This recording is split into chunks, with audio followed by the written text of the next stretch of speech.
আরও একটি নতুন ব্লগে আপনাদের স্বাগত জানাই। ওই যে দূরে রোদে পুরো একজন ধান কাটছে দেখছেন, উনি হচ্ছেন আমার বাবা। বাবাকে কখনো সেভাবে বিশ্রাম নিতে দেখিনি। আমাদের ধানের চাষ হয়, কিন্তু অনেক খাটনি জানেন।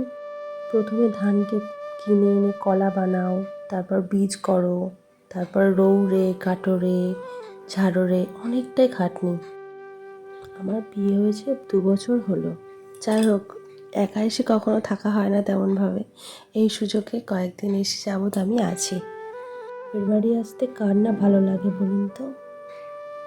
ওই দেখুন, গাছের ডালে একটা ছোট্ট পাখি চুপটি করে বসে খেজুরগুলো খাচ্ছে।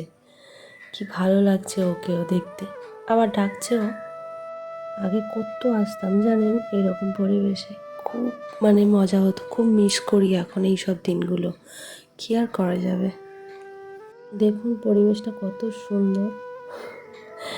আর যারা থাকে এখানে, পাখি পক্ষ সবাই কিন্তু খুব মজায় থাকে। ওই দেখুন দূরে একটা দাদু ধান কাটছে এই রোদে, কেউ নেই সাথে। যাই হোক, এবার আসি ওর কথায়।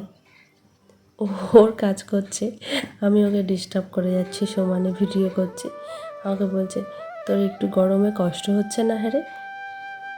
আমি বলছি, হ্যাঁ হচ্ছে, তোর সাথে একটু ভিডিও করি, মজা করি, অনেক দিন তো হয়নি। তাই হাসছে দেখুন কেমন। এই দেখুন, এই যে পুকুরটা আমাদেরই, আমাদের জমির মাথায়। কত সুন্দর দেখছেন, কি দারুণ পরিবেশ। আমি তো ওখানে বসে তাল গাছের নিচে প্রচুর হাওয়া খাচ্ছিলাম। তা ধানগুলোকে উঠিয়ে নিয়ে চলে আসা হয়েছে। এই ঝাড়াঝাড়ি হচ্ছে, দিদি এসেছে, আমি এসেছি। নাহলে একা ওদের দ্বারা সম্ভব নয় এগুলো। আর কি করা যাবে, আমরা একটু গিয়ে মায়ের বাবার হেল্প করি। এদিকে এসে দেখি মা সব এগুলো জোগাড় করে রেখেছে, নাকি আচার বানাবে, আমের আচার। চলো আচার করো। এই যে কি একটা মশলা, এটা এনে দিতে বললো, আমি জানি না, ওখানে ছিল করা, এনে দিলাম। সব রকম মশলা দিয়ে এই যে আচার বানাচ্ছে। আর কাজ তো নেই, কি আর করবে।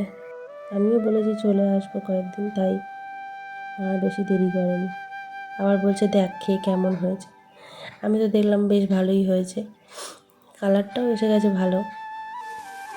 এই যে এত চিনি দিচ্ছ, তাও মিষ্টি চাটনি মিষ্টি হচ্ছে না। তুই নিয়ে যা, আমি একটা দেখ না, কাজ করছি। যত দিতে হয় দিয়ে দেবো।